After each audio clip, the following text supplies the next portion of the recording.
ಭಾರತೀಯ ಹಾಕಿ ಮತ್ತೆ ವಿವಾದಕ್ಕೆ ತುತ್ತಾಗಿದೆ. ಚೀನಾದಲ್ಲಿ ನಡೆದ ಏಷ್ಯನ್ ಚಾಂಪಿಯನ್ಸ್ ಟ್ರೋಫಿ ಗೆದ್ದ ಭಾರತ ತಂಡಕ್ಕೆ ನಿನ್ನೆ ಹಾಕಿ ಇಂಡಿಯಾ ಸಂಸ್ಥೆ ಸನ್ಮಾನ ಕಾರ್ಯಕ್ರಮವನ್ನು ಹಮ್ಮಿಕೊಂಡಿತ್ತು. ಅಲ್ಲಿ ತಂಡದ ಆಟಗಾರರಿಗೆ ಸನ್ಮಾನ ಮಾಡಿ ನಗದು ಬಹುಮಾನ ನೀಡಲಾಯಿತು. ಆದರೆ ನಗದು ಬಹುಮಾನದ ಮೊತ್ತ ಕಡಿಮೆ ಆದ ಕಾರಣ ಬೇಸರಗೊಂಡ ಆಟಗಾರರು ಆ ಮೊತ್ತವನ್ನ ಹಾಕಿ ಇಂಡಿಯಾಗೆ ವಾಪಸ್ ಮಾಡಿದ್ದಾರೆ.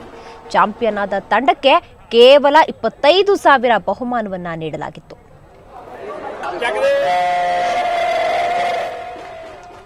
ಬನ್ನಿ ಬಗ್ಗೆ ಹೆಚ್ಚಿನ ಮಾಹಿತಿಯನ್ನು ಪಡೆಯೋಣ. ನಮ್ಮ ಪ್ರತಿನಿಧಿ ಸ್ಪಂದನ್ ಈಗ ದೂರವಾಣಿ ಸಂಪರ್ಕದಲ್ಲಿದ್ದಾರೆ.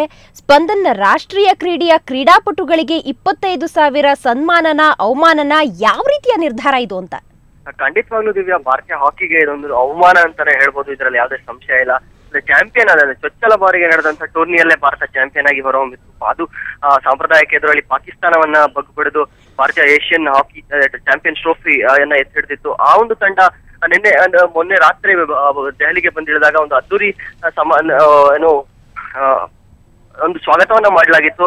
ಆದ್ರೆ ಅದಾದ ನಂತರ ನಿನ್ನೆ ರಾತ್ರಿ ದೆಹಲಿಯ ಒಂದು ಹೋಟೆಲ್ ನಲ್ಲಿ ಆಯೋಜಿಸಿದ್ದ ಕಾರ್ಯಕ್ರಮದಲ್ಲಿ ಭಾರತಕ್ಕೆ ತಂಡಕ್ಕೆ ಅವಮಾನ ಮಾಡಲಾಗಿದೆ ಅಂತಾನೆ ಹೇಳ್ಬೋದು. ಕೇವಲ 25,000 ಅಂದ್ರೆ 11 ಮಂದಿ ಆಟಗಾರರು ಪ್ಲಸ್ ಎಲ್ಲ ಒಂದು ಸಹಾಯಕ ಸಿಬ್ಬಂದಿ, ಕೋಚ್ ಎಲ್ಲರಿಗೂ ಸೇರಿದ್ರೆ ಒಬ್ಬೊಬ್ಬ ಆಟಗಾರ ಅಂದ್ರೆ ಪ್ರತಿಯೊಬ್ಬರಿಗೂ ಕೇವಲ 1,000 ಪ್ರಶಸ್ತಿ ಮೊತ್ತ ಅಷ್ಟೇ ಸಿಗತ್ತೆ. ಸೊ ಹಾಗಾಗಿ ಇದು ಒಂದು ರೀತಿ ಅವಮಾನ ಅಂತಲೇ ಹೇಳ್ಬೋದು ದಿವ್ಯಾ. ಸ್ಪಂದನ್, ಬೇರೆ ಕ್ರೀಡೆಗಳಿಗೆ ಸಿಕ್ತಿರ್ತಕ್ಕಂತಹ ಪ್ರಾಶಸ್ತ್ಯ ಈ ಒಂದು ನಮ್ಮ ರಾಷ್ಟ್ರೀಯ ಕ್ರೀಡೆಗೆ ಯಾಕೆ ಸಿಗ್ತಿಲ್ಲ ಅಂತೀರಿ? ಅದರ ಜೊತೆಗೆ ಇವರ ಒಂದು ಆರ್ಥಿಕ ಸ್ಥಿತಿ ಯಾವ ರೀತಿ ಇರುತ್ತೆ ಈ ಒಂದು ಹಾಕಿ ಕ್ರೀಡಾಪಟುಗಳದ್ದು? ಸೊ ಅದ್ರ ಬಗ್ಗೆ ಏನಾದ್ರು ಮಾಹಿತಿ ಇದೆಯಾ ಅಂತ? ಖಂಡಿತವಾಗ್ಲೂ ಹೇಳೋದಾದ್ರೆ ಕ್ರಿಕೆಟ್ ಆಟಗಾರರಿಗೆ ಕೋಟಿಯನ್ನ ನೀಡ್ತಕ್ಕಂತಹ ಅಂದ್ರೆ ಭಾರತದಲ್ಲಿ ರಾಷ್ಟ್ರೀಯ ಕ್ರೀಡೆಗೆ ಅವಮಾನ ಆಗ್ತಿದೆ ಅಂತ ಹೇಳ್ಬೋದು. ಅಂದ್ರೆ ಭಾರತದಲ್ಲಿ ಈಗಾಗಲೇ ಹಾಕಿ ಒಂದು ಯಾವ ಕಡೆ ಸಾಕ್ತಿದೆ ಅನ್ನುವಂಥದ್ದೇ ಅರ್ಥವಾಗ್ತಾ ಇಲ್ಲ. ಯಾಕಂತಂದ್ರೆ ಅಲ್ಲಿ ಗೊಂದಲ ಇದೆ. ಹಾಕಿ ಇಂಡಿಯಾ ನಡೆಸಬೇಕು ಅಥವಾ ಇಂಡಿಯನ್ ಹಾಕಿ ಫೆಡರೇಷನ್ ಮುನ್ನಡೆಸಬೇಕು ಅನ್ನೋಂಥದ್ದು ಆ ಒಂದು ಗೊಂದಲದಲ್ಲೇ ಈಗಾಗಲೇ ಚಾಂಪಿಯನ್ಸ್ ಟ್ರೋಫಿಯನ್ನು ಆ ಒಂದು ಆತಿಥ್ಯವನ್ನು ಭಾರತ ಕಳ್ಕೊಂಡಿದೆ. ಅದರಿಂದ ನೆಕ್ಸ್ಟ್ ಒಲಿಂಪಿಕ್ಸ್ಗೆ ಎಂಟ್ರಿ ಆಗುವಂತ ಚಾನ್ಸಸ್ ಕೂಡ ಈಗಾಗಲೇ ಕ್ಷೀಣಿಸಿದೆ. ಸೊ ಹಾಗಾಗಿ ಒಂದು ಗೊಂದಲದ ಗೂಡಾಗಿರ್ತಕ್ಕಂಥ ಭಾರತೀಯ ಹಾಕಿಯಲ್ಲಿ ಇದು ಮತ್ತೊಂದು ಹೊಸ ವಿವಾದ ಅಂತ ಹೇಳಿದ್ರೆ ತಪ್ಪಾಗಲ್ಲ. ಇಂಥ 25,000 ಒಂದು ಸನ್ಮಾನಗಳು ಅಥವಾ ಅವಮಾನಗಳು ಮುಂದೆ ಹಾಕಿಯಲ್ಲಿ ಮುಂದೆ ಬರ್ತಕ್ಕಂತಹ ಕ್ರೀಡಾಪಟುಗಳಿಗೆ ಯಾವ ರೀತಿ ತೊಡಕಾಗುತ್ತೆ? ಒಂದು ಇಂಟ್ರೆಸ್ಟ್ ಅನ್ನ ಕಳ್ಕೊಳ್ಳೋದಿಲ್ವಾ ಸ್ಪಂದನ್? ಖಂಡಿತವಾಗ್ಲೂ ಹೇಳೋದಾದ್ರೆ ದಿವ್ಯಾ, ಈ ಒಂದು ಟೂರ್ನಿಯಲ್ಲೇ ಸಾಕಷ್ಟು ಜನ ಯುವ ಆಟಗಾರರು ಪಾಲ್ಗೊಂಡಿದ್ರು.